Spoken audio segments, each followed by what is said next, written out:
So just yesterday, the dominoes started falling, and now everyone has been weighing in on the Kris Tyson situation, where his past has now been dredged up, and it was revealed that he was very publicly a fan of some disgusting art that's really just a loophole so that adults can enjoy.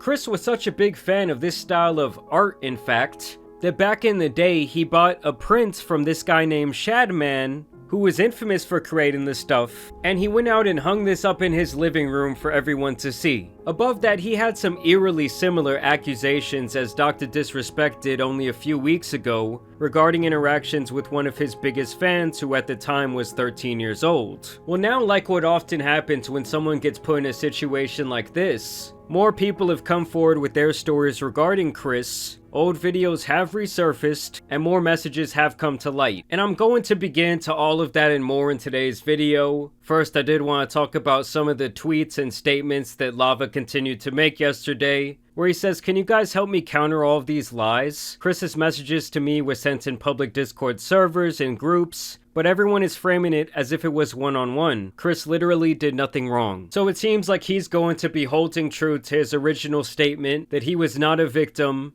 and that he never got inappropriate with Kris. I will say I have seen this guy catching quite a bit of flack online, and I absolutely do not support any of that. The thing is, guys, when it comes to a potential victim like this guy could possibly be, it's actually very common for them to come out and to defend their potential abuser. You have to remember, this guy was a huge super fan of mrbeast and Kris. He probably held them in a very high regard. So the mere idea of losing that relationship and everything coming crashing down around him has probably been very hard for this person, Lava. I'm not saying that anything concrete happened between them. I'm just saying I wouldn't be surprised if this guy, who's still only like 20 years old, is very scared right now. Now this to me is where things start to get very interesting, because Jimmy, aka mrbeast, begins to be involved. So there used to be this guy named Jake Franklin, aka Jake the Viking, who would often appear in mrbeast's video. Apparently they were pretty good friends. But around 4 years ago, it seemed like he was just cut off completely. They stopped asking him to be in these videos, and eventually he was left to kind of just do his own thing. Well, in the midst of all the drama yesterday, he came out with some tweets. "I know the Lava GS they are mentioning in the video. This ain't good for Beast." He also responded to another tweet and says, "Kris should tell everyone how old the girl was he was snapping that sent him his first ever pair of Gucci slides." And I understand why he's coming out with these tweets now that all of this is unfolding, but like, dude, if you knew that some sick shit was going on in the background, especially regarding people who are underage, why didn't you speak up about this before? And in the most cryptic tweet of them all that he would send out yesterday, he would say, "Jimmy knew." Obviously alluding to the idea that Jimmy has possibly known about this behavior for a very long time. I mean, with all of this now coming to light with some of the messages I'm about to show you guys in a second, I'm gonna change my stance to say that mrbeast has to put out some sort of statement about this situation. And here's a little excerpt from this video that was posted 4 years ago, where Jake talks about disbanding from the mrbeast team. Probably, if you're a mrbeast fan, you probably have noticed I have not been in the videos as of late. In fact, the last video I was in was hide and seek, second hide and seek video that was posted back January some date. And then after that, I was no longer asked to be in any videos. I was still on payroll, still getting paid. And I took that kind of, this is cool, I get to sit at home and get paid, but at the same time, you know what's actually going on. And everyone I talked to never really gave me any answers.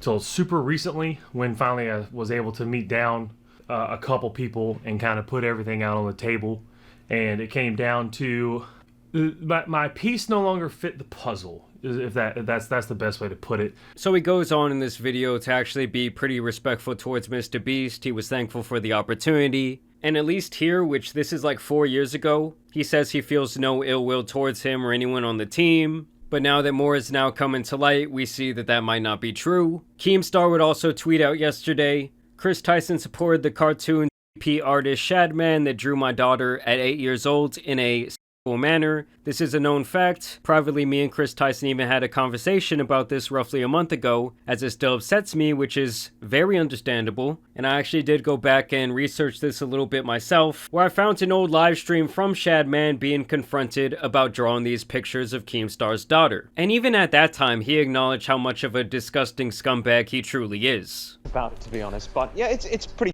weird, let's all agree, and I think you're kind of a weird guy. I totally am. I that's my thing. I totally am. Look, all I'm saying is there's a reason that freaks like that need to hide their face. And the fact that that information was very public back in the day, 8 years ago, before he ever purchased that art, kind of just tells me how much of a degenerate he had to be to still be supporting someone like Shadman.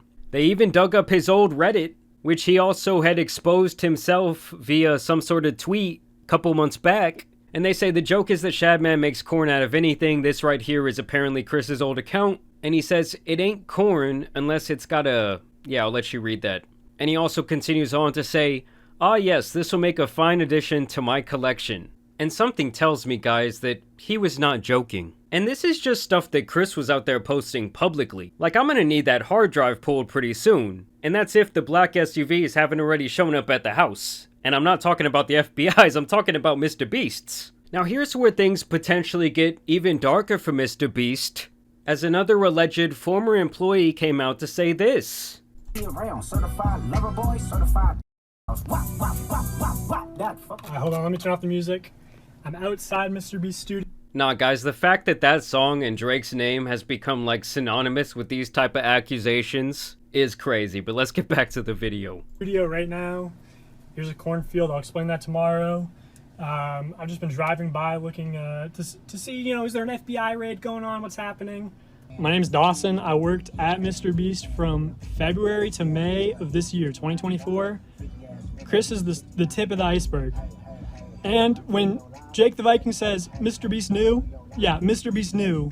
I heard many times that Ava, Kris Tyson, is a major liability, but they can't get rid of her because she's already threatened legal action and she knows too much. And when all this information comes out about everything that she knew, everything other people know, I promise you on everything MrBeast has done. Amazon, if you can get your money back, get your money back. So this guy right here who claims to be a former employee is now saying this is only the tip of the iceberg of the crazy things going on at MrBeast Studios. I mean, I gotta be honest with you guys, seeing the downfall of MrBeast would be like the most insane story in YouTube history, and it would be really, really bad for the platform as a whole. And as someone like, this is my job, I'm not thrilled to hear about that, but hey, if there's some sick shit going on, it's gotta come to light. Like, I thought this boy MrBeast was going to be running for president by the time I turned 40, but his whole operation could end up being taken down by one single person. Now, this is where more messages began to surface, apparently being shared by a then 14-year-old who was in a Snapchat conversation with Tyson back in 2019. And first, they're just kind of trying to show the proof that this was the legitimate Kris. They click on the profile there, go straight to his new Snapchat thing he's got going on.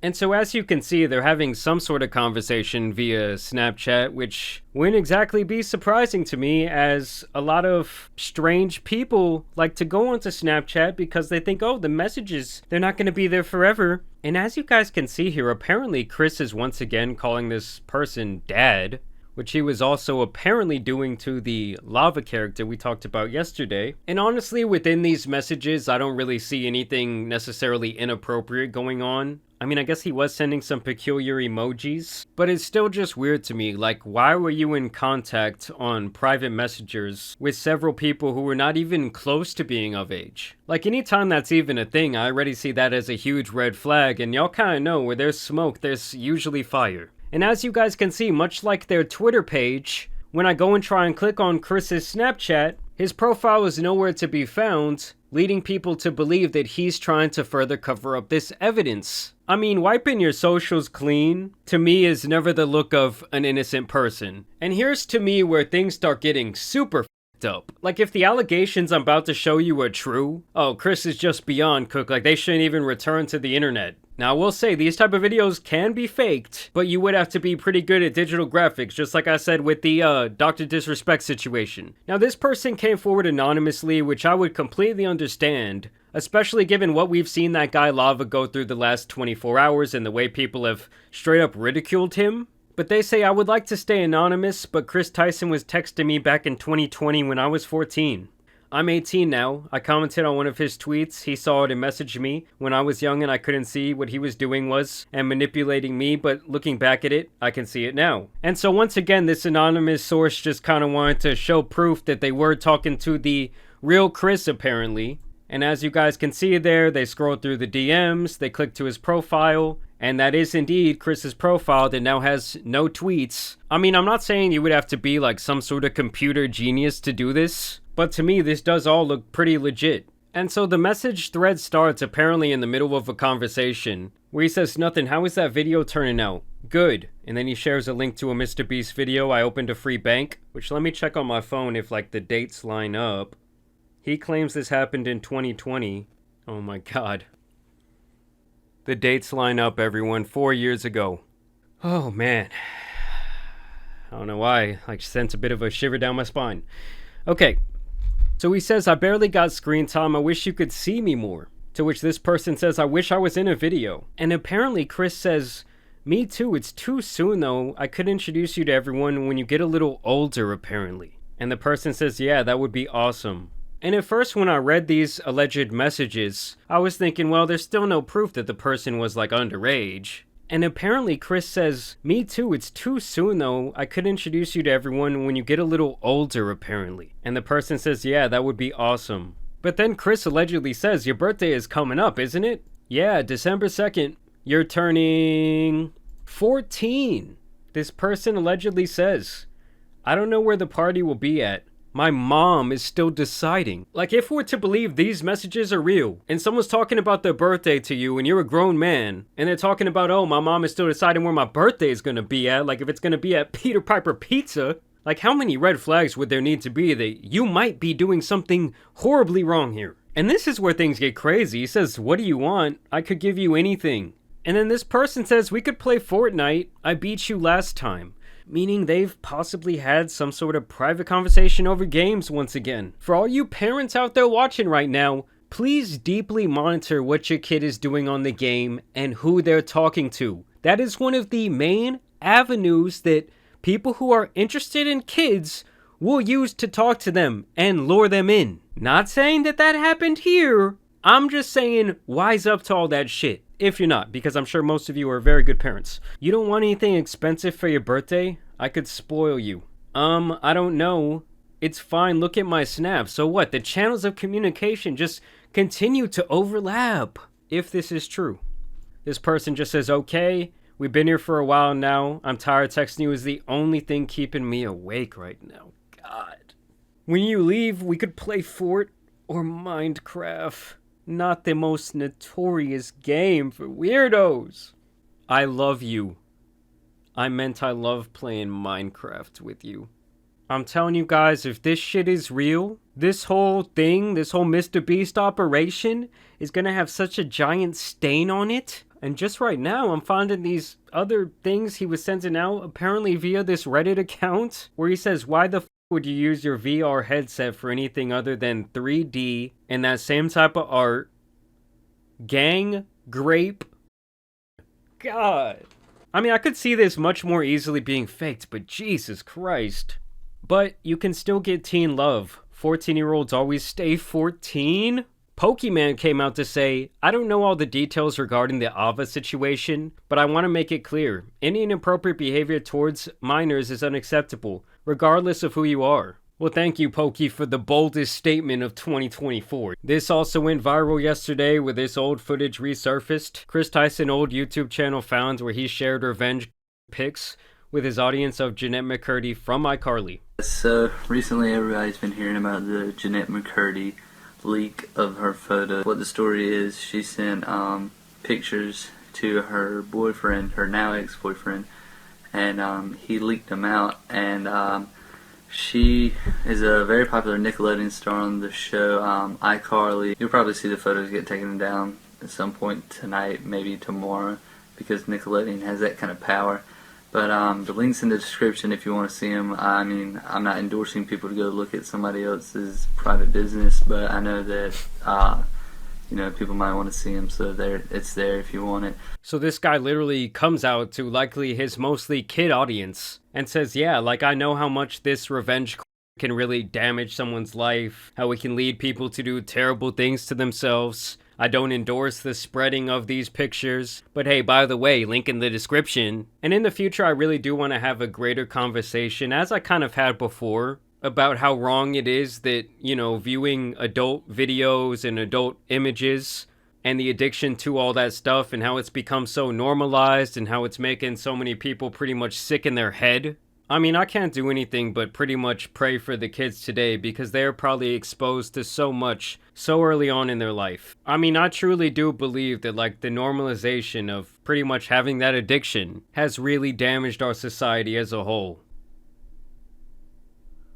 Oh shit, right as I'm making this video, I just went to check out their Twitter page 24 seconds ago. The statement has been released. Oh shit! Mr. Beast made the call. The black SUV showed up to Kris's crib. I would like to apologize for any of my past behavior or comments. Nah, we're gonna need more than an apology. You gotta get up there on the stand, big dog.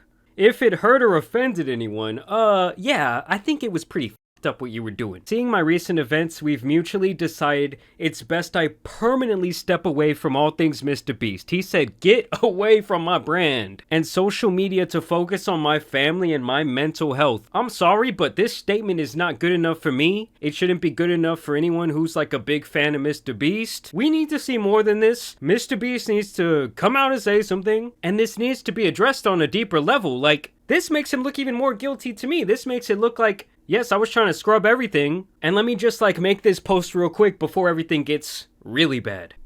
What a crazy day. Nah, Mr. Beast, this is the last tweet, bro. You gotta say something. All I gotta say is what a crazy 72 hours it has been. I also want to put the disclaimer out there. Everything that I've said in this video is technically all speculation. You shouldn't take any of it as a fact. But oh my god, does this all look horrible? Why every YouTuber? Why every person just like being exposed this year? It's crazy. Either way, y'all let me know what you guys think down below. I mean, what a bombshell video. But as you guys know though, it's been your boy the Tan Superman, and we're trying to clean up these virtual streets one video at a time. And I'm out, y'all. Peace.